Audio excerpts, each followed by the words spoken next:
ఏకాంత ప్రార్థన చేస్తే మనకేంటంటే ఆయనకు మన సాక్షులుగా ప్రభు మనల్ని నిలబెడతాడు. ఎలా నిలబెడతాడు? సాక్షులుగా నిలబెడతాడు. తన యొక్క పరిశుద్ధాత్మ శక్తి మనకి అనుగ్రహిస్తాడు. ఏకాంత ప్రార్థన మనం చేసినప్పుడు పరలోక మర్మాలు మనకు తెలియజేస్తాడు. ఇంతకుముందు మీకు భక్తులు కూడా చెప్తూ ఉండేవాడు, సాధు సుందర్ సింగ్ అని కదా. ఆ భక్తులు కూడా జరగబోయే సంగతులు వాడు చెప్తూ ఉంటారు. దేవుడు తన యొక్క మర్మాల్ని తెలియజేస్తాడు. కాబట్టి ఏకాంత ప్రార్థన మనం నిర్లక్ష్యము చేయకూడదు. ఏలియా అనే ఒక భక్తుడు ఉన్నాడు.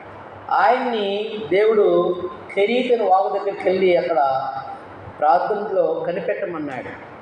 చేస్తూ ఉన్నాడు ప్రార్థన. చేస్తామంటే జరగబోయే సంఘటనలు దేవుడు తెలియజేశాడు ఏలియా గారికి. ఏమని? ఆ దేశంలో